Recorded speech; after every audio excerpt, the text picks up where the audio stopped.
আল্লাহর কাছে বলবে, আল্লাহ দুনিয়াতে হজ করেছিলাম, নামাজ পড়েছিলাম, আমার আমল নামা তো দেখি ফাঁকা, ঝুরি খালি।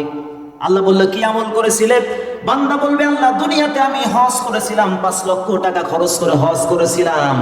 আল্লাহ বলবে, বান্দা তোমার নিয়ত ছিল মানুষ যেন তোমাকে হাজী সাহেব বলে ডাকে, দুনিয়ার মানুষ তোমাকে হাজী সাহেব বলে ডেকেছে, তুমি যে নিয়ত করেছিলে ওই চাওয়াটা দুনিয়ায় শেষ হয়ে গিয়েছে। আমি আল্লাহর সন্তুষ্টির জন্য যেহেতু করো নাই, ওই আমলের কোনো প্রতিদানও আমি আল্লাহ তোমার আমল নামায় লেখি নাই। জোরে বলেন সুবহানাল্লাহ। আমল করব কার জন্য? একমাত্র শুধুমাত্র কেবলমাত্র আল্লাহর সন্তুষ্টির জন্য। কার জন্য? এই জন্য বন্ধুগণ আমার, ভাইয়ারা আমার, সুখে থাকেন আর দুঃখে থাকেন, কষ্টে থাকেন আর আরামে থাকেন, যে অবস্থায় থাকেন, পেটে খাবার থাক আর না থাক, প্রশংসা করব কার? সবাই আর একবার বলেন তো, আলহামদুলিল্লাহি রাব্বিল আলামিন। এই যে ছোট্ট একটা শব্দ, ছোট্ট একটা আয়াতে কারিমা আমরা তেলাওয়াত করলাম, আমার আল্লাহ পাক কত খুশি হয়েছে। আমার আল্লাহ পাক ডাক দিয়ে বলে সুবহানাল্লাহ। এই ছোট্ট একটা শব্দ যদি আমার বান্দা তার পাক জবান দিয়ে তেলাওয়াত করতে পারে, ইয়া রাসূলুল্লাহ, ইয়া হাবিবাল্লাহ, উম্মতের মাঝে আপনি জানায়া দেন, ওই আসমান থেকে জমিন পর্যন্ত যত খালি জায়গা আছে আমার বান্দা সওয়াব দিয়ে আমি আল্লাহ পরিপূর্ণ করে দেই। জোরে বলেন সুবহানাল্লাহ। বন্ধুগণ আমার, ভাইরা আমার, আল্লাহ এই আয়াতে কারিমার মধ্যে জানালেন, বান্দারা যারা আমি আল্লাহর গুণগান করবে, আমি আল্লাহর প্রশংসা যারা করবে, তাদের নিয়ামতগুলো আমি আল্লাহ বাড়ায়া দেব। আর আমি আল্লাহর গুণগান যারা করবে না, আমি রাব্বুল আলামিন তাদেরকে আযাবের মধ্যে ফেলবো, সংসারে সুখ আর শান্তি দেব না। সন্তান থাকবে একটা মদখোর, আর একটা হবে গাঁজাখোর, আর একটা হবে ইয়াবাখোর। আর আপনার ইনকাম যদি 5,000 টাকা হয়, আপনার ইনকাম যদি 10,000 টাকা হয়, যেমন মসজিদের ইমামদের দিকে তাকান, আপনাদের ইমামের বেতন কত আমি জানি না, আমি আমার নিজের কথাই বলি। বর্তমান যে বেতন চালানো সম্ভব? অনেকে আছেন মসজিদ পরিচালনা কমিটি আছেন, একটু নিজের বিবেকের কাছে প্রশ্ন করেন, ছোট্ট একটা বাচ্চা যদি কোনো হোস্টেলে গিয়ে হোস্টেল বয়ের কাজ করে, মিনিমাম কিছু না হলেও তাকে 300 থেকে 400 টাকা মজুরি দিতে হয়। তাহলে 400 টাকা যদি একদিনে হয়, ডিউটি কয় ঘন্টা? 8 থেকে 10 ঘন্টা। ইমামের ডিউটি কয় ঘন্টা? 24 ঘন্টা। রাত 12টায় যদি মসজিদের এরিয়ার মধ্যে কোনো মানুষ মারা যায়, ইমামের আর ঘুম হবে? ফোনের পর ফোন, হুজুর আসেন, তালা খোলেন, খাটিয়া বের করেন, লাশ গোসল করাতে হবে। তার মানে ওনার ডিউটির কোনো সীমা রেখা নেই, আনলিমিটেড ডিউটি। 24 ঘন্টা ডিউটি যিনি করে, মাস শেষে তাকে বেতন দেওয়া হয় 5,000, 6,000। এই তো আমাদের অবস্থা। তারপরেও দেখেন, কোন ইমামের ছেলে কি মদখোর আছে, জুয়াখোর আছে, সুদখোর আছে? ইমামদের সন্তানদেরকে ওই পরিবারের উপর আল্লাহর রহমত নাজিল করে। শুধু ইমাম না, ইমাম বাদেও যারা হালাল পথে উপার্জন করে, ওর ইনকাম কম থাকতে পারে, কিন্তু ওই সংসারের মধ্যে আল্লাহর রহমত আছে। সুবহানাল্লাহ। আল্লাহর রহমত কিভাবে আসে? বুখারী শরীফের বর্ণনা, যারা আল্লাহর প্রশংসা করবে, যারা আল্লাহর গুণগান করবে, যারা আল্লাহর শুকরিয়া আদায় করবে, আল্লাহ যে আয়াতের মধ্যে বললেন আমি তাদের নিয়ামতগুলা বাড়ায়া দেব। আর যদি প্রশংসা না করে, শুকরিয়া যদি না করে, আমি আল্লাহ তাদেরকে আযাবের মধ্যে ফেলে দেব, বরকত থাকবে না। বিশ্বনবীর কাছে একটা হাদিস মনে পড়ে গেল। আল্লাহর রাসূলের কাছে একজন সাহাবী গিয়ে প্রশ্ন করলেন, ইয়া রাসূলুল্লাহ, ইয়া হাবিবাল্লাহ। এই হাদিসটা বলে আমি আমার মূল আলোচনার দিকে যাব, এখনো কিন্তু শুরুই হয়নি ওয়াজ। বিশ্বনবীর কাছে এসে সাহাবী প্রশ্ন করলেন, ইয়া রাসূলুল্লাহ, ইয়া হাবিবাল্লাহ, হুজুর সংসারের অবস্থা ভালো না। গ্রামে ভাষায় যাকে বলে নুন আনতে পান্তা ফুরায়, নুন আনতে পান্তা ফুরায়। তার মানে যা ইনকাম করে তার সংসার চালানো কষ্ট হয়ে যায়। বিশ্ব নবীর কাছে বললেন, ইয়া রাসূলুল্লাহ, ইয়া হাবিবাল্লাহ, সন্তানাদি নিয়ে চলা তো বড় কষ্ট হয়ে যাচ্ছে। নবী গো, আপনি আমাকে, আমার জন্য দোয়া করুন, আমাকে কিছু কৌশল আপনি শেখায়া দেন, আমার সংসারটা যেন একটু ভালোভাবে চলে। বিশ্ব নবী বললেন, সাহাবী, তুমি যা ইনকাম করো, ওই ইনকাম থেকে তুমি আল্লাহর জন্য ব্যয় করো, আল্লাহর রাস্তায় দান করো। কি করো? তুমি যা ইনকাম করো ওটা থেকে আল্লাহর জন্য কি করো? সাহাবী বললেন, ইয়া রাসূলুল্লাহ, একটা কথা বললেন, আমি যা ইনকাম করি তা আমার সংসারই চলে না, আবার দান করব কিভাবে? বিশ্বনবী বললেন, ও সাহাবী, আমি বিশ্ব নবী যা জানি তুমি তা জানো না। আমার আল্লাহ বলেছেন যারা আল্লাহর রাস্তায় ব্যয় করে আল্লাহ পাক রব্বুল আলামিন তাদের সম্পদের বড় রহমত নাজিল করে। আমি তোমাকে বললাম তুমি যা দান ইনকাম করো সেখান থেকে আল্লাহর রাস্তায় ব্যয় করো। সাহাবী ব্যাক আসলেন, ফিরে আসলেন, সারাদিনে যা ইনকাম করে বাজার করে কিছু টাকা বাঁচিয়ে রেখে সেটা আবার আল্লাহর রাস্তায় ব্যয় করে দেয়, দান করে দেয়। কয়েকদিন অতিবাহিত হয়ে গেল, কয়েক মাস চলে গেল। ওই সাহাবী কিছু সম্পদ এনে বিশ্ব নবীর কাছে হাজির করলেন। ইয়া রাসূলুল্লাহ, ইয়া হাবিবাল্লাহ, আমি হলাম সেই সাহাবী, কিছুদিন আগে আপনার কাছে এসেছিলাম, সংসারে বড় অভাব। বিশ্বনবী বললেন, অভাব তো সম্পদ কেন নিয়ে এসেছো? এই সম্পদ তুমি কেন নিয়ে এসেছো? তোমার সংসারে তো অভাব। সাহাবী বলে, ইয়া রাসূলুল্লাহ, ইয়া হাবিবাল্লাহ, আপনি আমাকে এমন একটা টেকনিক শিখিয়েছেন, আমি যা ইনকাম করি হালাল পথে, ওই ইনকাম করে নিজে কিছু খরচ কষ্ট করে জমিয়ে সেটা আল্লাহর রাস্তায় দান করতে শুরু করলাম। শুরু করতে করতে আল্লাহ পাক আমার সংসারের মধ্যে এমন বরকত দিল, এখন আমার সংসারে কোনো অভাব নাই। আমার সংসার পরিচালনা করার পরে অনেক সম্পদ আমার জমা হয়ে গিয়েছে। জোরে বলেন সুবহানাল্লাহ। ওই জমাকৃত সম্পদ থেকে এই সম্পদগুলো আমি আপনার কাছে আনলাম, ইয়া রাসূলুল্লাহ, এগুলো আমি দান করে দিতে চাই। বিশ্বনবী বললেন, সাহাবী দেখো, তুমি যদি আল্লাহর জন্য অভাবের সময়ও দান করো, আল্লাহ পাক তোমার সম্পদের মধ্যে বরকত দিয়ে দেন। সুবহানাল্লাহ। বুখারী শরীফের মধ্যে তিনজন ব্যক্তির কথা তুলে ধরা হয়েছে। আল্লাহ পাক রব্বুল আলামিন এই তিনজন ব্যক্তিকে পরীক্ষা করবেন। এই আয়াতের ব্যাখ্যায় আমি বলতেছি, আল্লাহ বললেন, লা ইন শাকারতুম, তোমরা যদি আমার নিয়ামতের শুকরিয়া করো আমি তোমাদের নিয়ামতগুলোকে বাড়ায়া দেব। আর যদি শুকরিয়া আদায় না করো, প্রশংসা যদি তোমরা না করো, আমি আল্লাহ তোমাদেরকে গজবের মধ্যে ফেলে দেব। কিভাবে আল্লাহ নিয়ামত বাড়ায়া দেন, শুকরিয়া না করলে কিভাবে আল্লাহ গজবের মধ্যে ফেলেন? বুখারী শরীফের এই ছোট্ট একটি ইতিহাসের মধ্যে এই আয়াতের জ্বলন্ত প্রমাণ আমরা দেখতে পাই। বুখারী শরীফের মধ্যে বিশ্ব নবীজি বর্ণনা করেন, বনি ইসরাইলের তিনজন মানুষকে আমার আল্লাহ পরীক্ষা করতে চান। কি করতে চান? বনি ইসরাইলের তিনজন মানুষকে আমার আল্লাহ পরীক্ষা করতে চান। আমার আল্লাহ পাক ফেরেশতাকে মানব আকৃতি দিয়ে ওই তিনজনের কাছে পাঠালেন। প্রথম নাম্বার হাদিসের মধ্যে আছে, একজন ছিল হলো কুষ্ঠরোগ।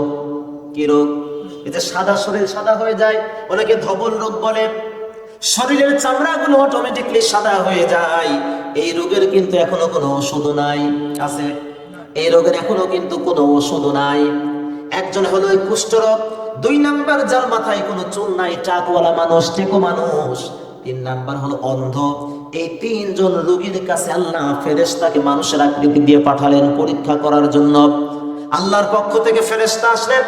সর্বপ্রথম ওই ধবল রোগ কুষ্ঠ রোগীর কাছে আল্লাহ পাক ফেরেশতা পাঠালেন।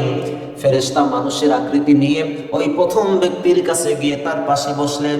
বসার পরে ডাক দিয়ে বলে, ভাই, আমি তোমার কাছে আসছি, তোমার কি অভাব, তোমার কি অভিযোগ, তোমার কি কষ্ট, তোমার কি চাওয়া, তোমার কি পাওয়া, তুমি আমার কাছে বলো, আমি আল্লাহর রহমতে তোমার সব অভাবগুলো দূর করার জন্য চেষ্টা করব, দূর করে দেব। কার রহমতে? জোরে বলেন সুবহানাল্লাহ।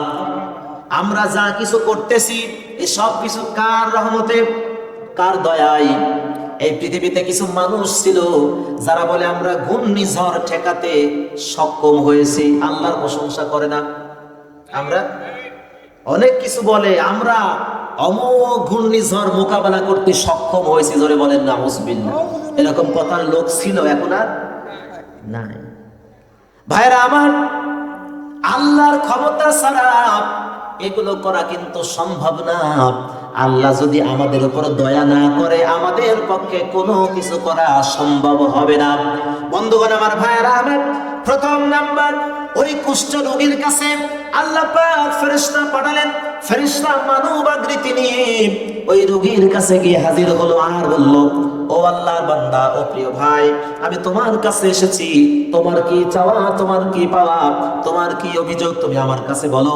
আমি আল্লাহর রহমতে তোমার অভিযোগগুলো, তোমার চাওয়া পাওয়াগুলো আমি পূর্ণ করার চেষ্টা করব। প্রথম নাম্বার রোগী বললেন, ও আমার প্রিয় ভাই, তুমি যেহেতু আমার কাছে এসেছো, আমাকে সাহায্য করতে চাও, আমাকে সহযোগিতা করতে চাও, আমার মনে সবচাইতে চাওয়া হলো যে রোগ আল্লাহ আমাকে দিয়েছেন, এই রোগের পৃথিবীতে কোনো ওষুধ নাই। আমার শরীরের চামড়াগুলো অটোমেটিকলি সাদা হয়ে যাচ্ছে, সমাজের মানুষ আমাকে সম্মান দেয় না, সমাজের মানুষ আমাকে পছন্দ করে না, আমার বন্ধু বান্ধব গুলো, পরিবারের মানুষগুলো আমাকে মূল্যায়ন করে না। এই অসুস্থ মানুষ যারা দেখবেন, মানুষ কিন্তু তাদেরকে একটু অবহেলা করে, কি করে না?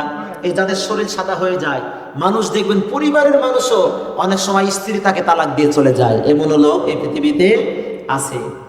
এবার ওই যুবকটা ডাক দিয়ে বলে, ভাই যেহেতু তুমি আমার কাছে এসেছো, আমার উপকার করতে চাও, আমি তোমার কাছে একটা কথাই বলবো, একটা উপকারই চাইবো, তুমি আমার এই রোগটাকে সেরে দেওয়ার ব্যবস্থা করো। এই রোগটা যদি আমার ভালো হয়ে যায়, আর কোনো কিছু আমার দরকার নাই। এই রোগটা যদি আমার ভালো হয়ে যায়, তাহলে আমার আর কোনো কিছু চাওয়ার নাই। আল্লাহর ফেরেশতা আল্লাহর কুদরতে তার হাত দিয়ে ওই ধবল রোগী, কুষ্ঠ রোগীর গায়ের মধ্যে হাত বুলাইয়া দিলেন।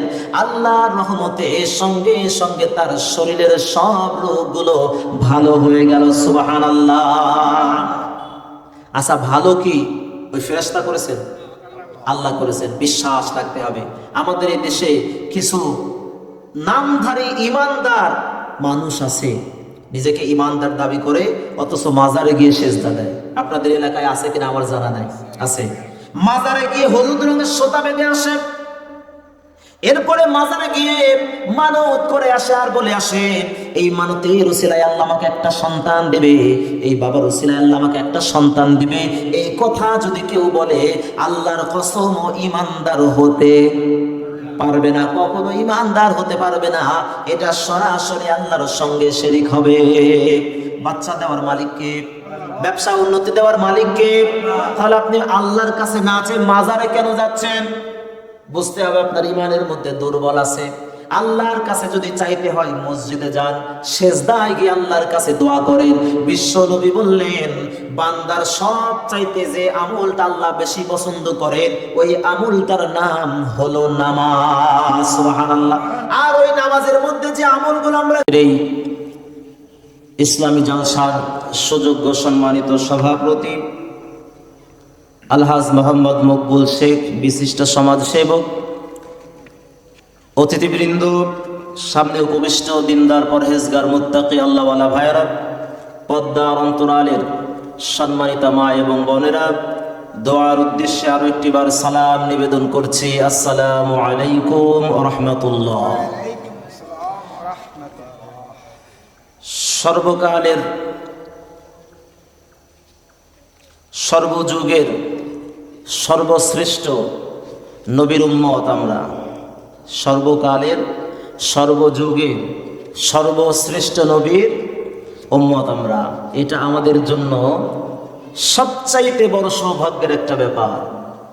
তো যে আল্লাহ পাক আমাদেরকে এত বড় সৌভাগ্যবান করেছেন, যে নবীর উসিলায় এত সুন্দর একটা পৃথিবী আমরা পেয়েছি, যে আল্লাহ পাক আমাদেরকে এত বড় সৌভাগ্য দান করেছেন, আল্লাহ পাক আমাদেরকে মানুষ রূপে পৃথিবীতে পাঠিয়েছেন। আল্লাহ ইচ্ছা করলে আমাদেরকে গরু, ছাগল, হাঁস, মুরগি পাঠাতে পারতেন না? আমাদের কিন্তু কোনো কিছুই করার ছিল না। আল্লাহ তাআলা আমাদেরকে উম্মতের মধ্যে শ্রেষ্ঠ করলেন। যত নবী এবং রসুলের পৃথিবীতে আসছিল, সকল নবী এবং রসুলের শ্রেষ্ঠ নবী এবং রসুলের উম্মত করলেন। আল্লাহ পাকের যত সৃষ্টি আছে, সকল সৃষ্টির মধ্যে আল্লাহ তাআলা আমাদেরকে শ্রেষ্ঠ করেছেন। সুবহানাল্লাহ। আল্লাহ পাক আমাদেরকে এত বড় সৌভাগ্য, এত নিয়ামত দিয়েছেন। আজকের এই মাজলিসে আমরা আসতে পেরেছি, কোরআন এবং হাদিস থেকে কিছু কথা বলা এবং শোনার মতো সুযোগ পেয়েছি। আল্লাহ যদি না দিতেন, আমরা কি পেতাম? এই আমাদের আশপাশে এই মারবি বা আথালসিমুল যে গ্রাম, মানুষ কিন্তু এই কয়জন না, পুরুষকে এই কয়জনই, অনেক মানুষ আছে যারা আশপাশে দোকানপাটে বিভিন্ন জায়গায় ব্যস্ত আছে, দুনিয়ার কাজে ব্যস্ত আছে। আল্লাহ তাআলা তাদেরকে এই জান্নাতের বাগানের মধ্যে আসার মতো তৌফিক দেননি। আল্লাহ তাআলা আমাদেরকে সৌভাগ্য দান করেছেন এই জান্নাতের বাগানে বসার জন্য। এতগুলো নিয়ামত আল্লাহ তাআলা আমাদেরকে দিয়েছেন। আসুন সেই মহান মুনিবের দরবারে শুকরিয়া তান আমরা একটি বার উচ্চ আওয়াজে পড়ছি আলহামদুলিল্লাহ। দরুদ এবং সালাম পড়ছি সেই মহান নবীর প্রতি যার আদর্শে সারা কিয়ামতের ময়দানে আল্লাহ তাআলা তার বান্দা হিসেবে কাউকে গ্রহণ করবেন না। রাসূলের আদর্শ যার মধ্যে থাকবে আল্লাহ তাকেই তার প্রিয় বান্দা হিসেবে কবুল করবেন। রাসূলের আদর্শ যার মধ্যে থাকবে না আল্লাহ তাআলা তাকে তার প্রিয় বান্দা হিসেবে কবুল করবেন না। সেই মহান নবীর প্রতি দরুদ এবং সালাম পড়ছি, সকলে পড়ছি সাল্লাল্লাহু আলাইহি ওয়াসাল্লাম। প্রিয় ভাইরা, পবিত্র কোরআনের শুরু থেকে আমি সূরাতুল বাকারার 185তম আয়াত তেলাওয়াত করেছি। শাহরু রমাদান আল্লাযী উনজিলা ফীহিল কুরআন হুদাল লিন-নাস ওয়া বায়িনাতিন মিনাল হুদা ওয়াল ফুরকান। এই আয়াতে কারিমায় আল্লাহ পাক সুবহানাহু ওয়া তাআলা মানব জাতিকে ডাক দিয়ে বললেন, শাহরু রমাদান, আমাদের সামনে যে মাসটা আসতেছে এই মাসটার নাম কি?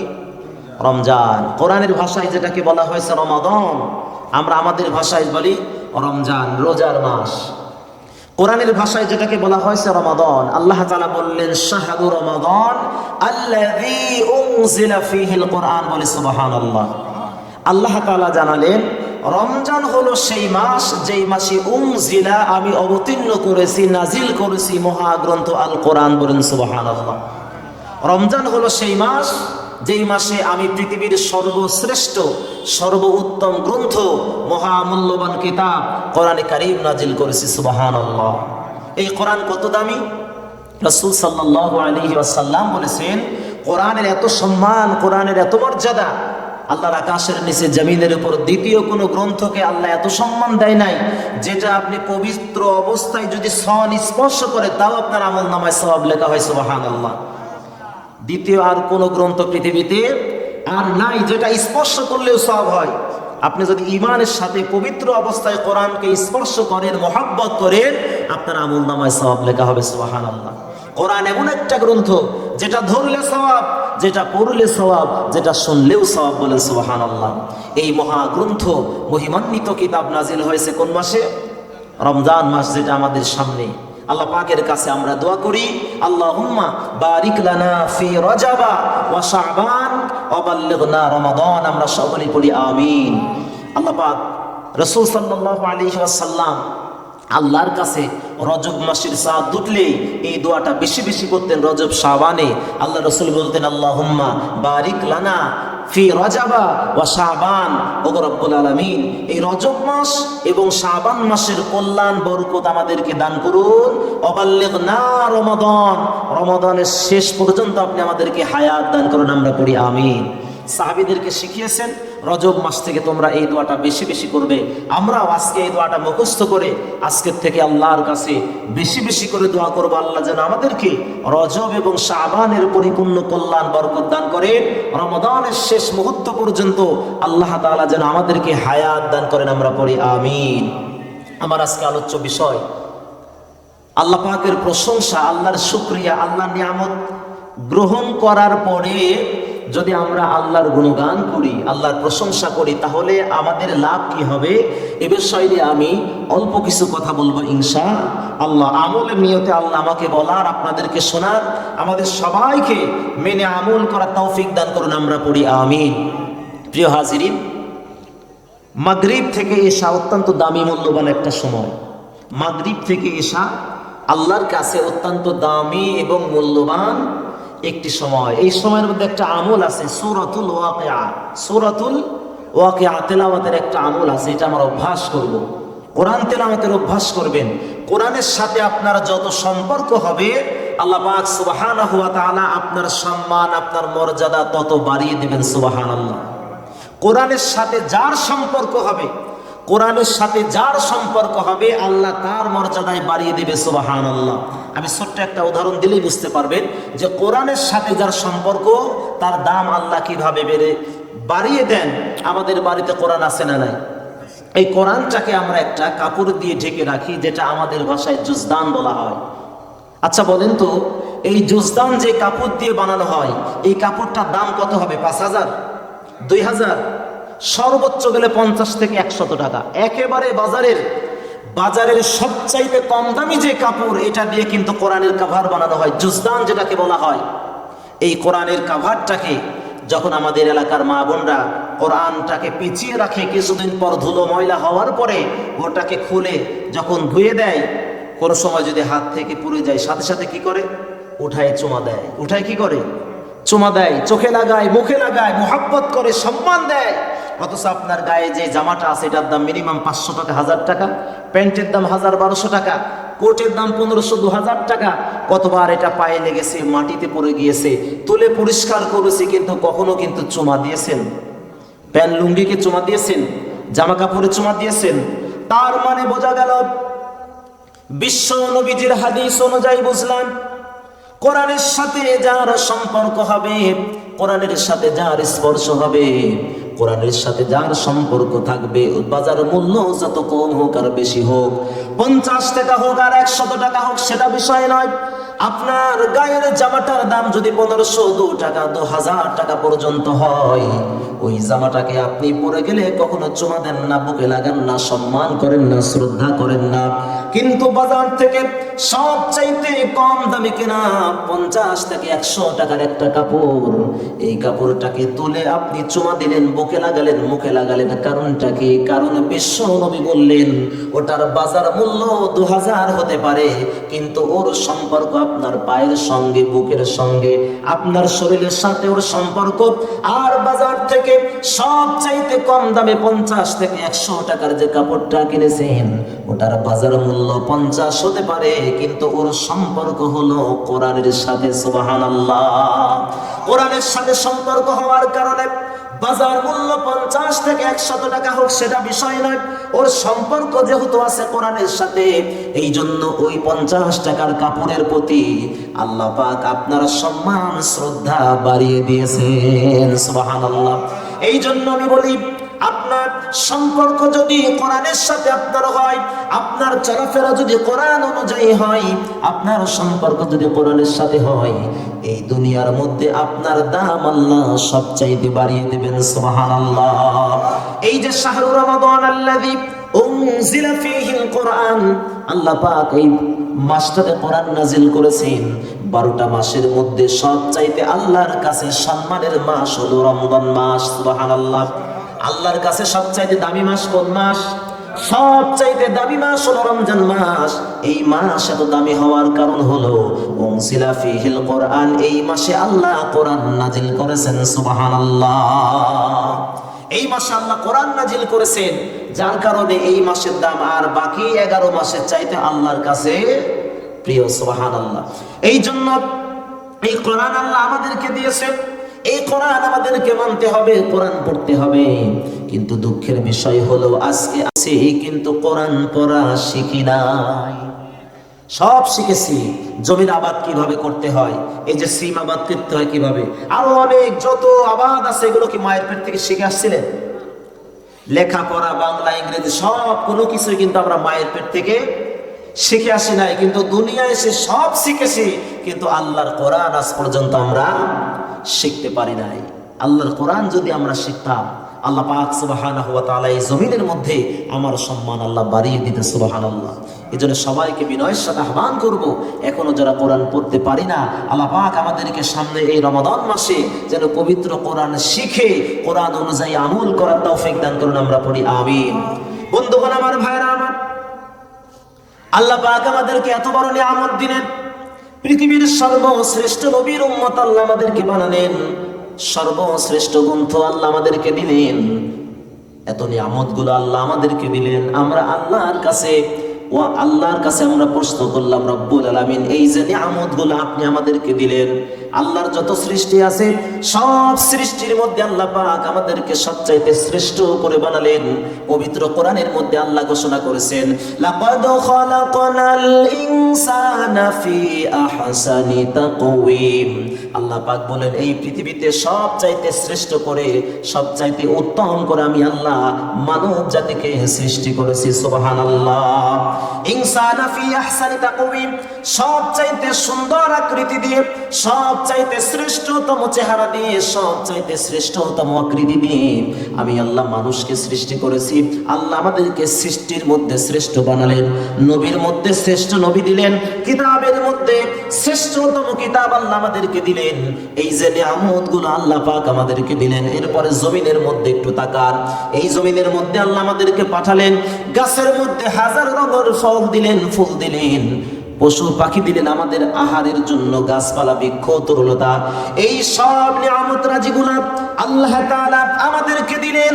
আমরা বলি ও রব্বুল আলামিন, এই পৃথিবীতে এত নাজ নিয়ামত আমাদেরকে দিয়েছো, গাছে ফল ফুল দিয়ে পরিপূর্ণ করে দিয়েছো, নদী ভরা মাছ দিয়েছো, পশু পাখি কীট পতঙ্গ আমাদেরকে দিয়েছো। ও রব্বুল আলামিন, আমাদেরকে এত নিয়ামত দিলা, এত নিয়ামতগুলো আমাদেরকে দিলা, তুমি আমাদের থেকে কি চাও? আল্লাহ যে এত কিছু আমাদেরকে দিলেন, আল্লাহ আমাদের থেকে চাই কি? এটা আমাদের জানার উত্তর না? এটা কিন্তু আমাদের জানা দরকার যে আল্লাহ আমাদেরকে এত কিছু দিলেন, আল্লাহ আমাদের থেকে চাই কি? মূলত আসলে এই কথাটা আমরা শুনিও না, জানার চেষ্টাও করি না, আমলও করি না। আপনি কারো থেকে কিছু নিতে হলে কিছু দিতে হয়। দোকানদারকে যদি আপনি টাকা না দেন, আপনাকে কি বাজার দেবে? আপনি টাকা দিবেন, বাজার নিবেন, অথবা বাজারে নেবেন, টাকা দিবেন, বিনিময় করতেই হবে। আমরা প্রশ্ন করলাম, ও রব্বুল আলামিন, এই পৃথিবীতে এত নাজ নিয়ামত তুমি দিলে, এই পৃথিবীতে হাজার রঙের ফল দিলে, ফুল দিলে, নদী ভরা মাছ দিলে, পক্ষী কোল দিলে, এরপরে আমাদেরকে পশু পাখি দিলে, এই পশু পাখিগুলো আমাদেরকে হালাল করে দিলে, যখন মন চাচ্ছে গরুর গোশত খাবো, জবাই করলাম, খেয়ে ফেললাম। পশু পাখিগুলো আল্লাহ আমাদেরকে কিছু হালাল করে দিয়েছেন আমাদের জন্য। এত কিছু নিয়ামতগুলো আল্লাহ যারা আমাদেরকে দিলেন, আমরা বললাম আল্লাহ এত নিয়ামতগুলো আমাদেরকে দিলে তুমি আমাদের থেকে কি চাও? এটা আমরা জানিও না, আমলও করি না। আল্লাহ রাব্বুল আলামিন পবিত্র কোরআনের মধ্যে এই প্রশ্নের উত্তর আমাদেরকে জানালেন। আল্লাহ তাআলা বললেন, লা ইন শাকারতুম লা আযীদান্নাকুম ওয়া লা ইন কাফারতুম ইন্না আযাবি লাশাদীদ। আল্লাহু আকবার।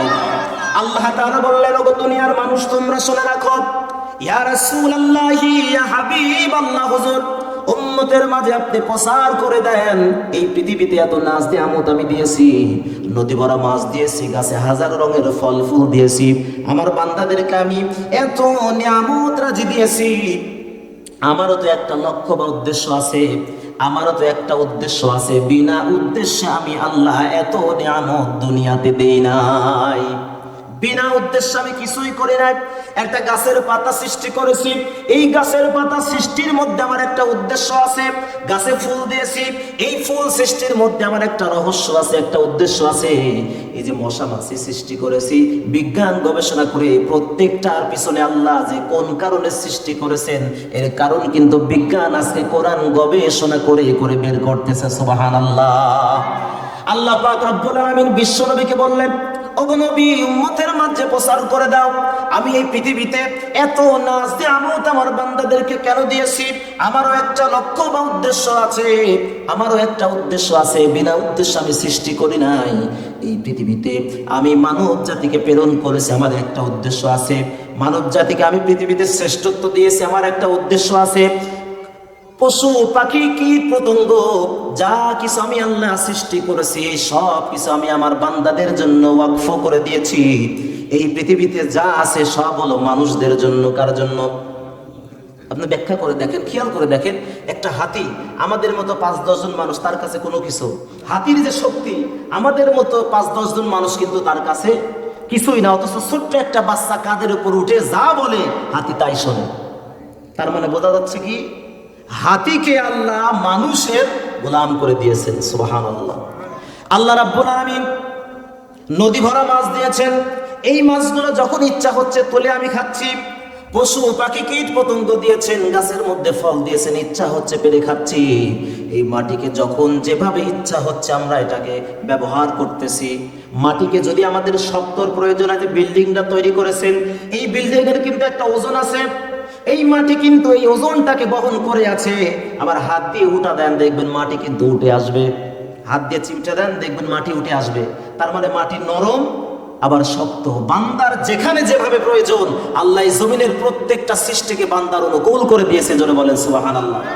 বন্ধুগণ আমার, ভাইরা আমার, আল্লাহ তাআলা এই কথাই বোঝাচ্ছেন, ইয়া রাসূলুল্লাহি, ইয়া হাবিবাল্লাহ, হুজুর আপনার উম্মতের মাঝে আপনি বলে দেন এই পৃথিবীতে এত সৃষ্টি আমি কেন করেছি, আমার একটা লক্ষ্য বা উদ্দেশ্য আছে।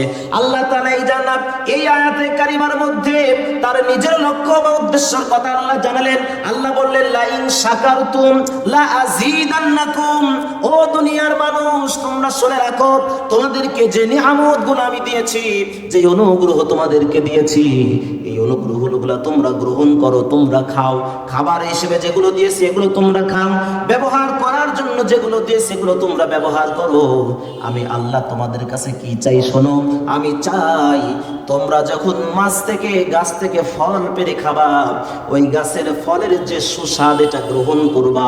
যখনই খাওয়া হয়ে যাবে তোমরা জবান দিয়ে বলবে আলহামদুলিল্লাহি রাব্বিল আলামিন। আল্লাহু আকবার। আল্লাহ বললে, বান্দারে তোমার কাছে কোনো কিছুই চাই না, আমি চাই তোমরা আমার দেওয়া ফলগুলো ভক্ষণ করো, নদীর মাছগুলো খাও, পশু পাখি যেগুলো দিয়ে সেগুলো ভক্ষণ করো। আমি তোমাদের জন্য যা সৃষ্টি করেছি সব তোমরা খাও, সব তোমরা ব্যবহার করো। আমি আল্লাহ তোমাদের জন্যই সব কিছু করেছি, কিন্তু আমি চাই ওই নিয়ামতটা ভক্ষণ করার পরে তোমরা আমি আল্লাহর একটু প্রশংসা করো। জোরে বলেন সুবহানাল্লাহ। আল্লাহ কি চান? আল্লাহ কি চান যে তোমার গাছে 1000 ফল হলে আমাকে 500 দিবে? আল্লাহ কি চেয়েছেন? হ্যাঁ, বলেছেন দান করবে, জাকাত দেবে, ওসর দিবে। টাকার ক্ষেত্রে জাকাত, ফলের ক্ষেত্রে ওসর দেবে। কাদের জন্য? ওই ওসরকে পশু পাখিকে দিতে বলছে? আল্লাহকে দিতে বলছে? মসজিদকে দিতে বলছে? না, কাকে? বান্দাদেরকে দিতে বলছে। কাদেরকে? অর্থাৎ ঘুরে ফিরে আমাদেরই সব। কিন্তু আল্লাহ আমাদেরকে একটু কি করতে চান? পরীক্ষা করতে চান। আল্লাহ আমাদের কি করতে চান? বন্ধুগণ আমার, ভাইরা আমার, এখানে অধিকাংশ আমার নানা, মামা, আবার ভাই বলতেছে মন খারাপ করেন না। এলাকায় আমার আসলে আমার আশা না থাকার কারণে আমার মায়ের কোলের আত্মীয় ওই দিক দিয়ে অনেক, উনি আমার নানা মুরব্বী, আল্লাহ ওনার হায়াতে বরকত দান করুন, আমরা পড়ি আমিন। আরো অনেকেই আছেন আসলে আমি চিনি না, যার কারণে আলহামদুলিল্লাহ এই নানাদের সামনে বসে আলোচনা করা এটা অনেক বড় একটা নিয়ামত। তো ভাই বলতেছি, ভাই তো ভাই, নানারা তো ভাই, আরো সামনে যারা আছেন কেউ মামা, নানা, মন খারাপ করবেন না। আল্লাহ রাব্বুল আলামিন এই আয়াতের মধ্যে জানালেন, লা ইন শাকারতুম লা আযীদান্নাকুম। বান্দারা নিয়ামত খাবে, নিয়ামত ভক্ষণ করবে, আর এই নিয়ামত ভক্ষণ করার পরে আমি আল্লাহর জন্য একটু প্রশংসা করবে, আমি আল্লাহর গুণগান করবে। আমরা প্রশ্ন করলাম, ওগো রব্বুল আলামিন, নিয়ামত খাওয়ার পরে তোমার প্রশংসা করবে, এতে তোমার লাভ কি হবে? লাভ ছাড়া কেউ কোনো কাজ। আমরা বললাম, আল্লাহ যে আমরা যে তোমার গুণগান করলাম, তোমার লাভ কি হবে? আল্লাহ তাআলা বললেন, আমার কোনো লাভ হবে না। ও দুনিয়ার বান্দারা, লা ইন শাকারতুম লা আযীদান্নাকুম। তোমরা যদি আমার প্রশংসা করো, আমি আল্লাহর কোনো লাভ হবে না, কারণ আমার ইবাদত করার জন্য আমি ফেরেশতা তৈরি করে রেখেছি। সুবহানাল্লাহ। অসংখ্য ফেরেশতা আল্লাহ তৈরি করে রেখেছেন। এই ফেরেশতাদের ঘুমের প্রয়োজন হয় না, বিবাহের প্রয়োজন হয় না, কাজ কর্মের কোনো প্রয়োজন হয় না। এই ফেরেশতাদের 24টা ঘন্টা ডিউটি হলো শুধু আল্লাহর ইবাদত করা। তাহলে আল্লাহ তাআলা এই পৃথিবীতে মানুষদেরকে আল্লাহর প্রশংসা কেন করতে বললেন? আল্লাহ রাব্বুল আলামিন বললেন, লা আযীদান্নাকুম। বান্দা তোমরা শুনে রাখো, তোমরা এই নিয়ামত খাওয়ার পরে যদি আমার প্রশংসা করো, আমার গুণগান করো, ও বান্দা লাভ আমার হবে না, লাভ তোমাদেরই হবে। আমি তোমাদের নিয়ামতের পরিমাণ বাড়ায়া দেব। জোরে বলেন সুবহানাল্লাহ। তাহলে লাভ কাদের? মানে ঘুরে ফিরে ফল কার দিকে? বান্দার দিকে। মাঝখান থেকে আল্লাহ আমাদের একটু মনে কি করতে চায়? পরীক্ষা করতে চাই। বন্ধুগণ আমার, ভাইরা আমার, আমরা বললাম, ইয়া রাব্বুল আলামিন, যদি তোমার নিয়ামত খাওয়ার পরে আমরা তোমার শুকরিয়া আদায় করে তোমার প্রশংসা করি, তুমি নিয়ামত বাড়ায়া দিবা। আর যদি না করি তাহলে কি হবে? আমরা প্রশংসা করলাম না, আল্লাহর গুণগান করলাম না, তাহলে কি হবে? আল্লাহ তাআলা পরবর্তী আয়াতে তাও জানালেন, ওয়ালা ইন কাফারতুম। আর তোমরা যদি আমার শুকরিয়া আদায় করার পরে, আমার নিয়ামত খাওয়ার পরে পরে যদি আমার প্রশংসা না করো, আমার গুণগান না করো, আমার শুকরিয়া আদায় না করো, লা আযীদান্নাকুম, আমি আল্লাহ রাব্বুল আলামিন তোমাদেরকে আযাবের মধ্যে ফেলে দেব। জোরে বলেন নাউযুবিল্লাহ। তোমাদেরকে আমি আযাবের মধ্যে ফেলে দেব। তোমার সংসারের মধ্যে সুখ থাকবে না, বরকত থাকবে না। অনেকে আছে দেখবেন মাসে 50,000 1 লক্ষ টাকা ইনকাম করে, ওর ঘরে সুখ আছে, দামি বিছানা আছে, 1 লক্ষ টাকার খাট আছে, 50,000 টাকার তোষক আছে, এয়ার কন্ডিশন এসি আছে, কিন্তু স্বামী এবং স্ত্রীর মধ্যে কি নাই? সুখ নাই। ছেলে একটা মদখোর আর একটা গাঁজাখোর, আছে না এরকম? লক্ষ লক্ষ কোটি কোটি টাকার মালিক আল্লাহর কাছে বলবে, আল্লাহ দুনিয়াতে হজ করেছিলাম, নামাজ পড়েছিলাম, আমার আমল নামা তো দেখি ফাঁকা, ঝুরি খালি। আল্লাহ বললো, কি আমল করেছিলে? বান্দা বলবে, আল্লাহ দুনিয়াতে আমি হজ করেছিলাম, 5 লক্ষ টাকা খরচ করে হজ করেছিলাম। আল্লাহ বলবে, বান্দা তোমার নিয়ত ছিল মানুষ যেন তোমাকে হাজী সাহেব বলে ডাকে, দুনিয়ার মানুষ তোমাকে হাজী সাহেব বলে ডেকেছে, তুমি যে নিয়ত করেছিলে ওই চাওয়াটা দুনিয়ায় শেষ হয়ে গিয়েছে। আমি আল্লাহর সন্তুষ্টির জন্য যেহেতু করো নাই, ওই আমলের কোনো প্রতিদানও আমি আল্লাহ তোমার আমল নামায় লিখি নাই। জোরে বলেন সুবহানাল্লাহ। আমল করবো কার জন্য? একমাত্র শুধুমাত্র কেবলমাত্র আল্লাহর সন্তুষ্টির জন্য। কার জন্য? এই জন্য বন্ধুগণ আমার, ভাইয়ারা আমার, সুখে থাকেন আর দুঃখে থাকেন, কষ্টে থাকেন আর আরামে থাকেন, যে অবস্থায় থাকেন, পেটে খাবার থাক আর না থাক, প্রশংসা করব কার? সবাই আর একবার বলেন তো, আলহামদুলিল্লাহি রাব্বিল আলামিন। এই যে ছোট্ট একটা শব্দ, ছোট্ট একটা আয়াতে কারিমা আমরা তেলাওয়াত করলাম, আমার আল্লাহ পাক কত খুশি হয়েছে। আমার আল্লাহ পাক ডাক দিয়ে বলে সুবহানাল্লাহ। এই ছোট্ট একটা শব্দ যদি আমার বান্দা তার পাক জবান দিয়ে তেলাওয়াত করতে পারে, ইয়া রাসূলুল্লাহ, ইয়া হাবিবাল্লাহ, উম্মতের মাঝে আপনি জানায়া দেন, ওই আসমান থেকে জমিন পর্যন্ত যত খালি জায়গা আছে আমার বান্দা সওয়াব দিয়ে আমি আল্লাহ পরিপূর্ণ করে দেই। জোরে বলেন সুবহানাল্লাহ। বন্ধুগণ আমার, ভাইরা আমার, আল্লাহ এই আয়াতে কারিমার মধ্যে জানালেন, বান্দারা যারা আমি আল্লাহর গুণগান করবে, আমি আল্লাহর প্রশংসা যারা করবে, তাদের নিয়ামতগুলো আমি আল্লাহ বাড়ায়া দেব। আর আমি আল্লাহর গুণগান যারা করবে না, আমি রাব্বুল আলামিন তাদেরকে আযাবের মধ্যে ফেলবো, সংসারে সুখ আর শান্তি দেব না। সন্তান থাকবে একটা মদখোর, আর একটা হবে গাঁজাখোর, আর একটা হবে ইয়াবাখোর। আর আপনার ইনকাম যদি 5,000 টাকা হয়, আপনার ইনকাম যদি 10,000 টাকা হয়, যেমন মসজিদের ইমামদের দিকে তাকান, আপনাদের ইমামের বেতন কত আমি জানি না, আমি আমার নিজের কথাই বলি। বর্তমান যে বেতন চালানো সম্ভব? অনেকে আছেন মসজিদ পরিচালনা কমিটি আছেন, একটু নিজের বিবেকের কাছে প্রশ্ন করেন, ছোট্ট একটা বাচ্চা যদি কোনো হোস্টেলে গিয়ে হোস্টেল বয়ের কাজ করে, মিনিমাম কিছু না হলেও তাকে 300 থেকে 400 টাকা মজুরি দিতে হয়। তাহলে 400 টাকা যদি একদিনে হয়, ডিউটি কয় ঘন্টা? 8 থেকে 10 ঘন্টা। ইমামের ডিউটি কয় ঘন্টা? 24 ঘন্টা। রাত 12টায় যদি মসজিদের এরিয়ার মধ্যে কোনো মানুষ মারা যায়, ইমামের আর ঘুম হবে? ফোনের পর ফোন, হুজুর আসেন, তালা খোলেন, খাটিয়া বের করেন, লাশ গোসল করাতে হবে। তার মানে ওনার ডিউটির কোনো সীমা রেখা নেই, আনলিমিটেড ডিউটি। 24 ঘন্টা ডিউটি যিনি করে, মাস শেষে তাকে বেতন দেওয়া হয় 5,000 6,000। এই তো আমাদের অবস্থা। তারপরেও দেখেন, কোন ইমামের ছেলে কি মদখোর আছে, জুয়াখোর আছে, সুদখোর আছে? ইমামদের সন্তানদেরকে ওই পরিবারের উপর আল্লাহ রহমত নাজিল করে। শুধু ইমাম না, ইমাম বাদেও যারা হালাল পথে উপার্জন করে, ওর ইনকাম কম থাকতে পারে, কিন্তু ওই সংসারের মধ্যে আল্লাহর রহমত আছে। সুবহানাল্লাহ। আল্লাহর রহমত কিভাবে আসে? বুখারী শরীফের বর্ণনা, যারা আল্লাহর প্রশংসা করবে, যারা আল্লাহর গুণগান করবে, যারা আল্লাহর শুকরিয়া আদায় করবে, আল্লাহ যে আয়াতের মধ্যে বললেন আমি তাদের নিয়ামতগুলা বাড়ায়া দেব। আর যদি প্রশংসা না করে, শুকরিয়া যদি না করে, আমি আল্লাহ তাদেরকে আযাবের মধ্যে ফেলে দেব, বরকত থাকবে না। বিশ্বনবীর কাছে একটা হাদিস মনে পড়ে গেল। আল্লাহর রাসূলের কাছে একজন সাহাবী গিয়ে প্রশ্ন করলেন, ইয়া রাসূলুল্লাহ, ইয়া হাবিবাল্লাহ। এই হাদিসটা বলে আমি আমার মূল আলোচনার দিকে যাব, এখনো কিন্তু শুরুই হয়নি ওয়াজ। বিশ্বনবীর কাছে এসে সাহাবী প্রশ্ন করলেন, ইয়া রাসূলুল্লাহ, ইয়া হাবিবাল্লাহ, হুজুর সংসারের অবস্থা ভালো না। গ্রামে ভাষায় যাকে বলে নুন আনতে পান্তা ফোরায়, নুন আনতে পান্তা ফোরায়। তার মানে যা ইনকাম করে তার সংসার চালানো কষ্ট হয়ে যায়।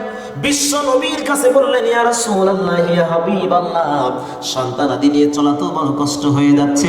নবী গো, আপনি আমাকে আমার জন্য দোয়া করুন, আমাকে কিছু কৌশল আপনি শেখায়া দেন, আমার সংসারটা যেন একটু ভালোভাবে চলে। বিশ্ব নবী বললেন, সাহাবী, তুমি যা ইনকাম করো ওই ইনকাম থেকে তুমি আল্লাহর জন্য ব্যয় করো, আল্লাহর রাস্তায় দান করো। কি করো? তুমি যা ইনকাম করো ওটা থেকে আল্লাহর জন্য কি করো? সাহাবী বলেন, ইয়া রাসূলুল্লাহ, এটা কথা বললেন, আমি যা ইনকাম করি এটা আমার সংসারই চলে না, আবার দান করব কিভাবে? বিশ্বনবী বললেন, ও সাহাবী, আমি বিশ্বনবী যা জানি তুমি তা জানো না। আমার আল্লাহ বলেছেন, যারা আল্লাহর রাস্তায় ব্যয় করে আল্লাহ পাক রব্বুল আলামিন তাদের সম্পদের উপর রহমত নাজিল করে। আমি তোমাকে বললাম, তুমি যা দান ইনকাম করো সেখান থেকে আল্লাহর রাস্তায় ব্যয় করো। সাহাবী ব্যাক আসলেন, ফিরে আসলেন, সারাদিনে যা ইনকাম করে বাজার করে কিছু টাকা বাঁচিয়ে রেখে সেটা আবার আল্লাহর রাস্তায় ব্যয় করে দেয়, দান করে দেয়। কয়েকদিন অতিবাহিত হয়ে গেল, কয়েক মাস চলে গেল, ওই সাহাবী কিছু সম্পদ এনে বিশ্ব নবীর কাছে হাজির করলেন। ইয়া রাসূলুল্লাহ, ইয়া হাবিবাল্লাহ, আমি হলাম সেই সাহাবী, কিছুদিন আগে আপনার কাছে এসেছিলাম, সংসারে বড় অভাব। বিশ্বনবী বললেন, অভাব তো সম্পদ কেন নিয়ে এসেছো? এই সম্পদ তুমি কেন নিয়ে এসেছো? তোমার সংসারে তো অভাব। সাহাবী বলে, ইয়া রাসূলুল্লাহ, ইয়া হাবিবাল্লাহ, আপনি আমাকে এমন একটা টেকনিক শিখিয়েছেন, আমি যা ইনকাম করি হালাল পথে, ওই ইনকাম করে নিজে কিছু খরচ কষ্ট করে জমিয়ে সেটা আল্লাহর রাস্তায় দান করতে শুরু করলাম। শুরু করতে করতে আল্লাহ পাক আমার সংসারের মধ্যে এমন বরকত দিল, এখন আমার সংসারে কোনো অভাব নাই। আমার সংসার পরিচালনা করার পরে অনেক সম্পদ আমার জমা হয়ে গিয়েছে। জোরে বলেন সুবহানাল্লাহ। ওই জমাকৃত সম্পদ থেকে এই সম্পদগুলো আমি আপনার কাছে আনলাম, ইয়া রাসূলুল্লাহ, এগুলো আমি দান করে দিতে চাই। বিশ্বনবী বললেন, সাহাবী, দেখো, তুমি যদি আল্লাহর জন্য অভাবের সময়ও দান করো, আল্লাহ পাক তোমার সম্পদের মধ্যে বরকত দিয়ে দেন। সুবহানাল্লাহ। বুখারী শরীফের মধ্যে তিনজন ব্যক্তির কথা তুলে ধরা হয়েছে। আল্লাহ পাক রব্বুল আলামিন এই তিনজন ব্যক্তিকে পরীক্ষা করবেন।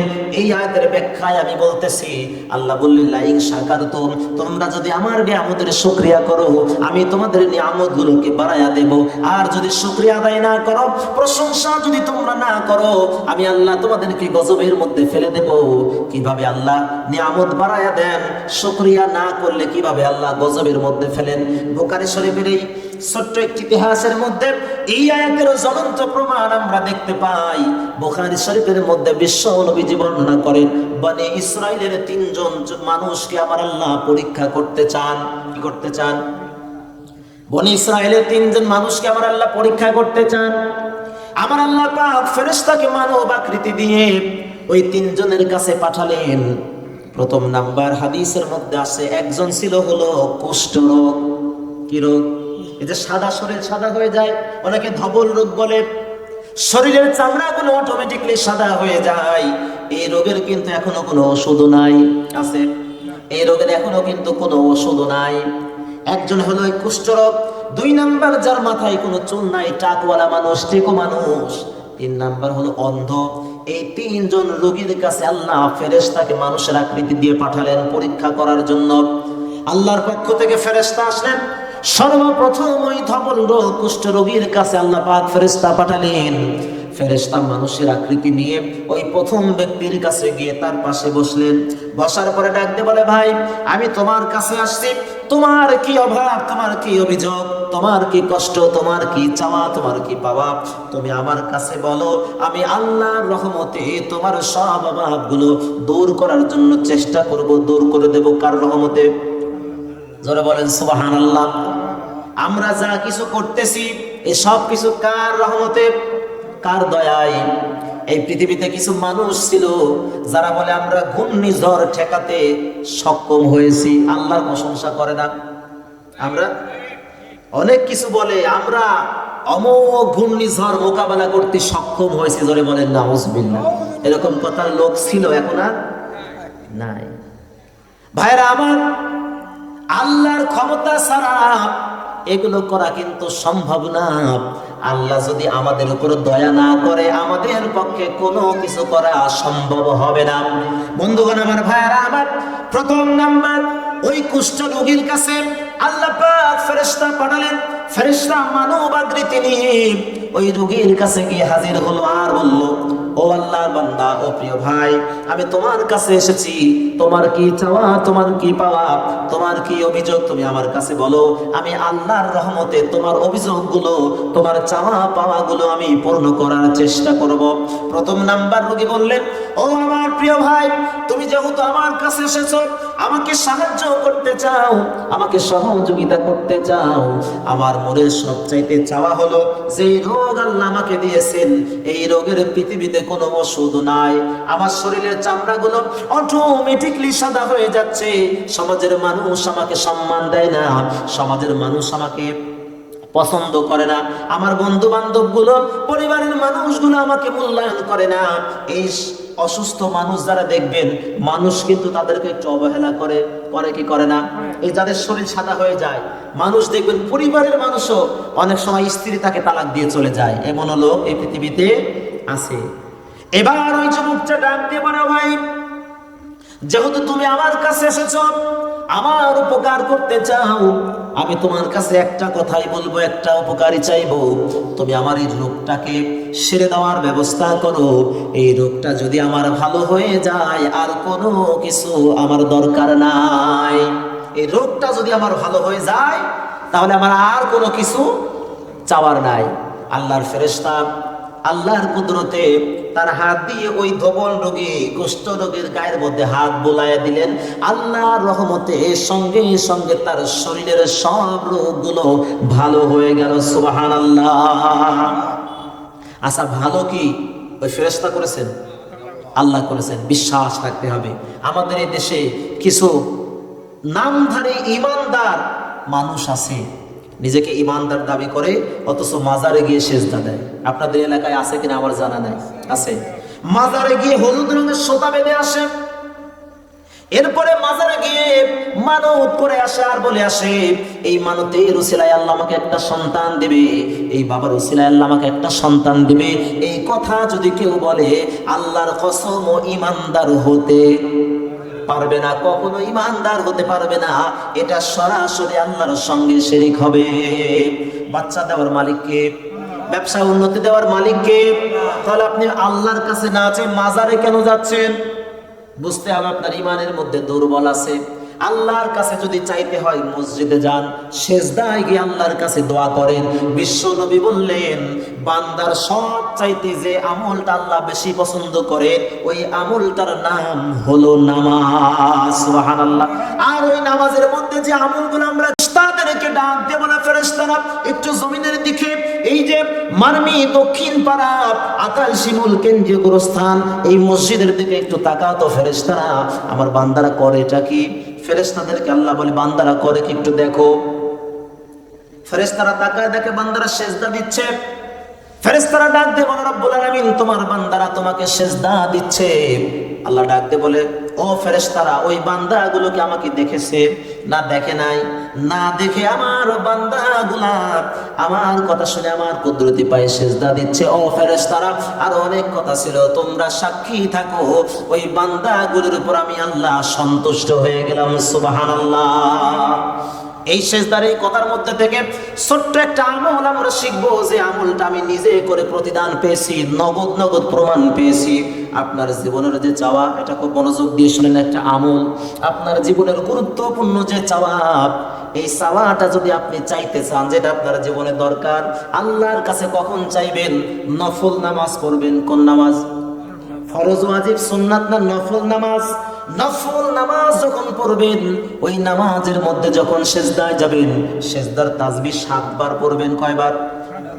সেজদার তাসবিহটা 7 বার পড়ে ওই সেজদার মধ্যে, সেজদা অবস্থায় তাসবিহ পড়ার পরে আপনার জীবনের চাওয়া, সেই আশা, সেই বাসনাটা আল্লাহর কাছে বলবেন, আল্লাহ, আমি খুব অভাবে আছি, আমার সংসার চালানো কষ্ট হয়ে যাচ্ছে, আল্লাহ আমার অভাবগুলো পূর্ণ করার ব্যবস্থা করে দাও।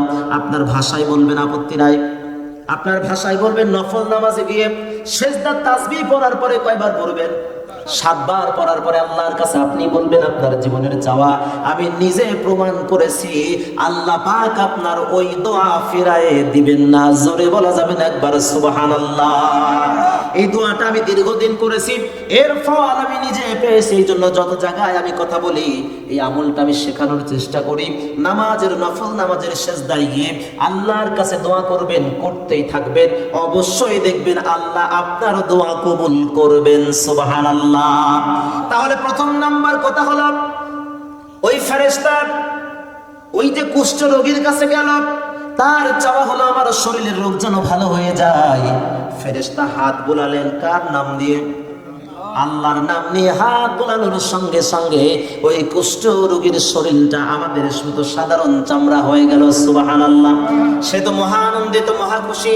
এবার ওই ফেরেশতা মানব আকৃতি ফেরেশতা ডাক দিয়ে বলে, ও আল্লাহর বান্দা, তুমি তো এখন সুস্থ, আর কোনো কিছু সম্পদ আমার কাছে চাও, কোনো একটা সম্পদ আমার কাছে চাও, এই সম্পদ আমি তোমাকে দেবো। যে তো তুমি অভাবী, তুমি ঋণগ্রস্ত, তোমার তো আমি পরিবারের চলাফেরা বেশি একটা ভালো দেখতেছি না, তুমি আমার কাছে কোনো কিছু সম্পদ চাও, যে সম্পদটা আমি আল্লাহর রহমতে তোমাকে দেব, তোমার সংসারটা একটু উন্নতি হয়ে যাবে। এবার ওই কুষ্ঠ রোগী ডাক দিয়ে বলে, সম্পদ যদি দিতে চান আমাকে একটা উট দান করেন, একটা উটের ব্যবস্থা করে দেন। আল্লাহর পক্ষ থেকে একটা গাভী উট অর্থাৎ নারী উট তাকে দেওয়া হলো। দোয়া করলেন, আল্লাহ এই পশুর মধ্যে আপনি বরকত দিয়ে দেন। ফেরেশতা মানব আকৃতি ফেরেশতা বিদায় নিয়ে চলে গেল। আল্লাহ পাক ওই উটের মধ্যে এত বরকত দিলেন, দেখতে দেখতে কিছুদিন পরে তিনি অনেক সম্পদের মালিক হয়ে গেলেন। সুবহানাল্লাহ। দ্বিতীয় নাম্বার যে রোগী, মাথায় ছিল না চুল, তার কাছে আল্লাহ পাক ফেরেশতা পাঠালেন। ফেরেশতা তার পাশে গিয়ে বসলো, বসার পরে ডাক দিয়ে বলে, ভাই আমি তোমার কাছে এসেছি, তুমি আল্লাহর প্রিয় বান্দা, আমি তোমার উপকার করতে চাই, তোমাকে আমি একটু সহযোগিতা করতে চাই, বলো তোমার জীবনের কি চাওয়া কি পাওয়া, তুমি আমার কাছে বলো, আমি আল্লাহর সন্তুষ্টিতে আল্লাহর রহমতে তোমার চাওয়াটা পূর্ণ করার ব্যবস্থা করব। দ্বিতীয় নাম্বার রোগী, ওই যে মাথায় চুল ছিল না, এই সেরকম মানুষ এই সমাজে তারা আছে, পরে দেখবেন লজ্জা করে খালি মাথায় কিন্তু বাইরে যেতে চায় না, যায়। গরমের দিন দেখবেন তারপরে মাথায় হয় ক্যাপ থাকে, না হয় টুপি থাকে। অনেকে এই টাক ঢাকার জন্য টুপি পরে, নবীর সুন্নত অনুযায়ী পরে না। বন্ধুগণ আমার, ভাইরা আমার, আল্লাহর ফেরেশতা বললেন, ও আল্লাহর গোলাম, তোমার জীবনে কি চাওয়া কি পাওয়া আছে বলো, আল্লাহর রহমতে আমি তোমার জীবনের চাওয়া পাওয়া গুলো পূর্ণ করার চেষ্টা করব। কার রহমতে? আল্লাহর রহমতে চেষ্টা করব। ওই রোগী ডাক দিয়ে বলে, আমার মাথার মধ্যে চুল নাই, এটা আমার জীবনের সবচাইতে বড় কষ্ট, বড় ব্যর্থতা। এই কারণে সমাজে মানুষ আমাকে মূল্যায়ন করে না, বন্ধু বান্ধবরা আমাকে সাথে নেয় না, আমার স্ত্রী আমাকে খালি মাথায় বাইরেও নেয় না। মানুষ আমাকে টাকওয়ালার বউ বলবে। কি বলবে? তোমার স্বামী তো মাথায় চুলই নাই। এই লজ্জায় আমার স্ত্রী আমার সঙ্গে বাহিরে যায় না, বন্ধু বান্ধব আমাকে সাথে নেয় না। এর চাইতে বড় কষ্ট আমার জীবনে আর নাই। তুমি যেহেতু আমার উপকার করতে চাচ্ছ, তোমার কাছে বলি আমার মাথার চুল গজানোর একটু ব্যবস্থা করে দাও। সঙ্গে সঙ্গে মানব আকৃতির ফেরেশতা আল্লাহর রহমতে আল্লাহর নামে তার মাথার মধ্যে একটু হাত দিয়ে বুলিয়ে দিলেন। আল্লাহর রহমতে তার আগের মাথায় সাধারণ মানুষের মতো চুল পরিপূর্ণ হয়ে গেল। সুবহানাল্লাহ। এই ক্ষমতা আল্লাহর আছে না নাই? আছে না নাই? এই ক্ষমতা শুধুমাত্র কেবলমাত্র কার আছে? আল্লাহর আছে। এবার মানব আকৃতির ফেরেশতা তাকে বললেন, তোমার এই অভাবটা তো পূর্ণ হলো, তোমার পরিবারের যে অভাব আছে এই অভাবের জন্য আমার কাছে বলো, আমি আল্লাহর রহমতে তোমার এই পরিবারের অভাব পূর্ণ করার জন্য চেষ্টা করি। মানব আকৃতির ফেরেশতা প্রশ্ন করার পরে ওইটা কোলা লোক মাত্র মাথায় চুল গজলো। এবার ডাক দিয়ে বলে, যেহেতু আমাকে অর্থনৈতিকভাবে সহযোগিতা করতে চাচ্ছেন, আপনি আমাকে একটা গরুর ব্যবস্থা করে দেন, গাভীর ব্যবস্থা করে দেন। আল্লাহর রহমতে ওই মানব আকৃতির ফেরেশতা তিনি আল্লাহর রহমতে একটা গাভীর ব্যবস্থা করে দিলেন। গাভীর ব্যবস্থা করার পরে আল্লাহর কাছে দোয়া করলেন, রব্বুল আলামিন এই পশুটার মধ্যে আপনি বরকত দিয়ে দেন, অধিক পরিমাণ বরকত দিয়ে দেন। ফেরেশতার দোয়ার বিনিময় আল্লাহ পাক রব্বুল আলামিন ওই এক গাভী থেকে তাকে অনেক সম্পদের মালিক বানায়া দিলেন। সুবহানাল্লাহ। পরীক্ষা হবে কিন্তু শেষে, আগে নিয়ামত আল্লাহ দিচ্ছেন। মানব আকৃতির ফেরেশতাকে তৃতীয় ব্যক্তির কাছে আল্লাহ পাঠালেন। ওই ব্যক্তি ছিল অন্ধ। এই চোখ দিয়ে দুনিয়ার কোনো আলো বাতাস তার চোখ দিয়ে কোনোদিন দেখতে পাই নাই। আচ্ছা বলেন তো দেখি, তার দুটা চোখ নাই, এই পৃথিবীতে তার কোনো মূল্য আছে? তার পৃথিবীতে কোনো মানুষ এই পৃথিবীতে কোনো সৌন্দর্য সে দেখে নাই, পৃথিবীতে তার কোনো মূল্য নাই, সম্মান মানুষ তেমন তাকে দেয় না। আল্লাহর মানব আকৃতির সেই ফেরেশতা তার কাছে যখন গিয়ে বসলো, তাকে বলল, ও ভাই, তুমি তো অন্ধ, তুমি তো আমাকে দেখতে পাও না, আমি তোমার কাছে এসেছি, তোমার কাছে আমি বলি, তোমার জীবনের কি অভাব আছে, কি অভিযোগ আছে, তুমি আমার কাছে বলো, আল্লাহর রহমতে তোমার অভিযোগ, তোমার অভাবটা পূর্ণ করার চেষ্টা করব। এবার ওই অন্ধ লোকটা ডাক দিয়ে বলে, ভাই রে, আমার জীবনে যত অভাব আছে, আমার কোনো দুঃখ নাই, কিন্তু সবচাইতে বড় দুঃখ হলো আমার দুটা চোখ নাই। এই পৃথিবীটা আল্লাহ কত সুন্দর করে সৃষ্টি করেছেন, আমি কোনোদিন দেখতে পাই নাই।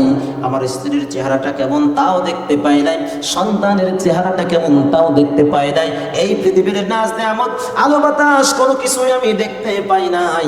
আমি তোমার কাছে বলি, যদি আমার উপকার করতে চাও, তুমি আমার এই অন্ধ চোখে আলো জ্বালানোর ব্যবস্থা করে দাও।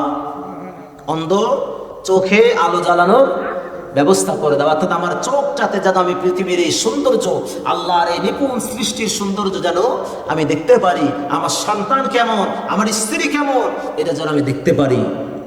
বন্ধুগণ আমার, ভাইয়েরা আমার, আল্লাহর মানব আকৃতির ফেরেশতা সঙ্গে সঙ্গে আল্লাহর নাম নিয়ে তার চোখের মধ্যে যখন হাত বুলিয়ে দিলেন, আল্লাহর রহমতে ওই অন্ধর দুটি চোখ আল্লাহ ভালো করে দিলেন। জোরে বলেন না একবার সুবহানাল্লাহ। অন্ধ চোখে আলো ফিরে আসলো, দুনিয়ার আলো বাতাস দেখতেছে, পরিবার পরিজন দেখতেছে। এবার ওই মানব আকৃতির ফেরেশতা ডাক দিয়ে বলে, ও আল্লাহর গোলাম, তোমার বড় চাওয়া পাওয়া ছিল, তোমার চোখে যেন আলো ফিরে পাও, তোমার আলোর ব্যবস্থা হয়েছে, তোমার সংসারে যে অভাব অভিযোগ আছে, তুমি যদি আমার কাছে বলো, আল্লাহর রহমতে এই অভাবগুলো দূর করার জন্য আমি চেষ্টা করব। তুমি আমার কাছে কোনো কিছু চাও, আমি আল্লাহর রহমতে দেওয়ার চেষ্টা করব। অন্ধ লোকটা ডাক দিয়ে বলে, সম্পদ হিসেবে আমাকে যদি একটা ছাগল দাও, ওটাকে লালন পালন করে আমি ওখান থেকে কিছু আয় রোজগার করতে পারবো। আল্লাহর রহমতে মানব আকৃতির ফেরেশতা তাকে একটা গাভী ছাগল দিলেন, গর্ভবতী ছাগলের ব্যবস্থা করে দিলেন। আর প্রতিবারের ন্যায় বরকতের দোয়া করলেন, আল্লাহ এই একটা গাভী ছাগল থেকে তার ছাগলের পালের মধ্যে বরকত দিয়ে দিও, তার সম্পদের মধ্যে বরকত দিয়ে দিও। মানব আকৃতির ফেরেশতা দোয়া করে বিদায় নিয়ে চলে গেল। দিন যায়, মাস যায়, বছর চলে যায়। কিছুদিন পরে আল্লাহ পাক ফেরেশতাকে ডাক দিয়ে বলে, ফেরেশতা, তোমার কি মনে আছে ওই যে তিনজন ব্যক্তিকে আমি আল্লাহ নিয়ামত দিয়েছিলাম তোমার মাধ্যম দিয়ে, ওর কুষ্ঠরোগ ভালো করেছিলাম, ওর মাথায় চুলের ব্যবস্থা করে দিয়েছিলাম, ওর চোখে আলো দিয়েছিলাম, আমি একটু ওদেরকে একটু পরীক্ষা করতে চাই। কি করতে চাই? আমি আল্লাহ ওদেরকে একটু পরীক্ষা করতে চাই। এই সম্পদগুলো আমি তাকে দিলাম, মাথায় চুলের ব্যবস্থা করে দিলাম, আমি আল্লাহ এই যে নিয়ামতগুলো তাকে দিলাম, আমি একটু পরীক্ষা করতে চাই। জমিনে যাও, ওই তিনজনের কাছে আবার যাও, দেখো ওদের অবস্থা কি। আল্লাহর পক্ষ থেকে মানব আকৃতির ফেরেশতা প্রথম নাম্বার যে রোগী, কিসের রোগী ছিলেন? কুষ্ঠরোগ, শরীরের চামড়াগুলো সাদা হয়ে গিয়েছিল। মানব আকৃতির ফেরেশতা আবার মানুষের আকৃতি নিয়ে ওই প্রথম রোগীর কাছে গিয়ে হাজির হয়ে গেল। ডাক দিয়ে বলে, ভাই, আমি একজন মুসাফির, অনেক দূর থেকে এসেছিলাম। ওই যুগে বাহন বলতেছিল উট, দুম্বা, আমাদের মতে এত ধরনের যানবাহন কিন্তু কিছু ছিল না সেই যুগে। বনী ইসরাইলের যুগের কথা বলতেছি। বুখারী শরীফের হাদিস, বিশ্ব নবী সাহাবীদেরকে নিয়ে বর্ণনা করেছেন। মানব আকৃতির ফেরেশতা এসে বলল, আমি মুসাফির মানুষ, অনেক দূর থেকে আপনাদের এলাকায় এসেছি। আমি যে বাহনটি উট নিয়ে এসেছিলাম, এই উটটা রাস্তার মধ্যে ইন্তেকাল করেছে, মারা গিয়েছে, বড় বিপদে আছি, যাওয়ার মতো কোনো বাহন নাই, অর্থ সম্পদ আমার কাছে কোনো কিছুই নাই। ওগো ভাই, আমি তোমার কাছে আসলাম, তুমি যদি তোমার এই অসংখ্য উটের পাল আমি দেখতে পারতেছি, অনেকগুলো সম্পদের মালিক তুমি, এখান থেকে একটা উট যদি তুমি আমাকে দাও, ওই উটের মাধ্যম দিয়ে আমি আমার গন্তব্যের দিকে রওনা দিতে পারি, গন্তব্যে দিতে পারি। ভাইরা আমার, তুমি যদি আমাকে একটু সহযোগিতা করো, একটু সাহায্য করো, অনেকগুলো উট তোমার দেখতেছি, একটা উট যদি তুমি দাও এটাকে বহন হিসেবে ব্যবহার করে আমি আমার বাড়ির দিকে রওনা দিতে পারি, আমাকে একটা উটের ব্যবস্থা করে দাও, অনেক সম্পদ আমি তোমার দেখতেছি। এবার ওই উটের মালিক, যার শরীরে কুষ্ঠরোগ ছিল, মানব আকৃতির এই ফেরেশতা, সে তো আর চিনতেই পারে নাই ইনি হলো সেই লোক, সে তো আর চিনতে পারে নাই। ডাক দিয়ে বলে, কোথা থেকে এসেছেন আপনি, কি আপনার পরিচয়? চিনি না। আপনি যে আবদার করেছেন, উটের সম্পদের কথা যে বলেছেন, আমি আপনাকে সাহায্য করতে পারবো না। যে রাস্তা ধরে এসেছেন ওই রাস্তা দিয়ে বাড়ি যান, আমি আপনাকে সাহায্য করতে পারবো না। এবার মানব আকৃতির ফেরেশতা ডাক দিয়ে বলে, তুমি কি তোমার অতীত ভুলে গিয়েছ? তুমি কি তোমার অতীত ভুলে গিয়েছ? তুমি ছিল কুষ্ঠরোগ, তোমার সম্পদ ছিল না। আল্লাহ পাক তোমার উপর দয়া করে, এটা তোমার বাপ দাদার সম্পত্তি। কার সম্পত্তি? আমার 14 পুরুষ ছিল এই এলাকার ধনবান ব্যক্তি, সম্পদশালী ব্যক্তি, বংশ পরাক্রমে আমি এই সম্পদের মালিক হয়েছি, আমি তোমাকে সাহায্য করতে পারবো না, যাও যাও এখান থেকে দূর হয়ে যাও। অস্বীকার করলো, অর্থাৎ তার অতীতকে সে কি করলো? ভুলে গেল। বর্তমানেও কিছু মানুষ অতীত ভুলে গিয়েছে। আবু জাহেল, তার অবস্থা কি হয়েছিল? আবু লাহাবের অবস্থা কি হয়েছিল? হামান, ফিরআউনের অবস্থা কি হয়েছিল? এরা অতীত ভুলে গেছে। এই জন্য এখনো কিছু মানুষ যারা কোরআনের বিরোধিতা করে যায়, ইসলামের বিরোধিতা করে যায়, এরা অতীত ভুলে গিয়েছে। এরা ইতিহাস পড়ে না। ইতিহাসের পাতা যদি এরা পড়তো, কোরআনের বিরোধিতা করার কারণে, ইসলামের বিরোধিতা করার কারণে, আল্লাহর বিরোধিতা করার কারণে ফিরআউনের মতো এত সম্পদশালী ব্যক্তিকে আল্লাহ পানির নিচে হাজার হাজার বছর চুবিয়ে রেখেছিলেন। সুবহানাল্লাহ। ফেরাউনের রাজত্ব ছিল অনেক রাজত্ব, বিশাল সম্পদের মালিক ছিল ফেরাউন, লক্ষ লক্ষ সৈন্যবাহিনী ছিল তার, এত ক্ষমতা ছিল তার। নিজেকে আল্লাহ দাবি করেছিল। কি দাবি করেছিল? কত বড় সাহস! নিজেকে আল্লাহ দাবি করেছিল, এত বড় ক্ষমতার মালিক হয়েছিল। অথচ এত বড় ক্ষমতাওয়ালা মানুষকে আমার আল্লাহ হাজার হাজার বছর ওই পানির নিচে চুবিয়ে রেখেছিলেন। সুবহানাল্লাহ। আবার আল্লাহ সেটাকে উঠিয়ে দিলেন, বের করে দিলেন। কিসের জন্য বের করলেন? দেখার জন্য। কোরআনের বিরোধিতা যারা করতেছে তাদের শিক্ষা নেওয়ার জন্য আল্লাহ পাক তাকে উঠিয়ে দিলেন, যা দুনিয়ার একটু যা, আমার বান্দাদেরকে দেখা আমি আল্লাহ বিরোধিতা যারা করে তাদের অবস্থা আমি আল্লাহ কি করি, তুই হলো তার জ্বলন্ত প্রমাণ। এই মানুষগুলো ইতিহাস ভুলে যায়, যার কারণে আজকে তারা কোরআনের বিরোধিতা করে, আল্লাহর বিরোধিতা করে, আল্লাহর আইনের বিরোধিতা করে, ইসলামের বিরোধিতা করে। এমন অনেক মানুষ আছে যারা বলেছিল এই সংসদে ইসলাম নামক ধর্মকে রাষ্ট্র ধর্ম রাখা যাবে না। এই কথা বলেছিল কিনা? কত বড় সাহস! আচ্ছা, ইসলাম কি মানুষের তৈরি করা ধর্ম? এটা কার দেওয়া? ইন্নাদ দীনা ইনদাল্লাহিল ইসলাম। আল্লাহ পাক রব্বুল আলামিন দ্বীন হিসেবে মনোনীত করেছিলেন ইসলামকে। অথচ সাধারণ একজন মানুষ, ফেরাউন তো অনেক ক্ষমতার মানুষ ছিল, সে তো কিছুই না। ফেরাউনের যে ক্ষমতা ছিল, এই ক্ষমতার কাছে সে তো কিছুই না। এরপরেও সে আল্লাহর বিরোধিতা করে, ইসলামের বিরোধিতা করে, কোরআনের বিরোধিতা করে। সেই ইতিহাস ভুলে গিয়েছে। ওই ইতিহাস যদি সে ভুলে না যেত, এত বড় কথা বলার সাহস কিন্তু সে পেত না। ওই মানব আকৃতির ফেরেশতা ডাক দিয়ে বলে, ভাইরা, ইতিহাস ভুলে যাবে না। তোমার অতীতের দিকে তুমি তাকাও, তুমি ছিলে কুষ্ঠরোগ, তোমার শরীর রোগ ছিল, আল্লাহ ভালো করেছেন। তোমার সম্পদ ছিল না, আল্লাহর পক্ষ থেকে একটা উটের ব্যবস্থা হলো, ওই উট থেকে আজকে তোমার এত সম্পদ হলো। আর আজকে তুমি বলতেছো এটা তোমার বাপ দাদার সম্পত্তি। ফেরেশতা বললেন, ও আল্লাহ, তোমার এই বান্দা আগে যে অবস্থা ছিল তুমি তাকে আবার সেই অবস্থায় ফিরাইয়া দাও।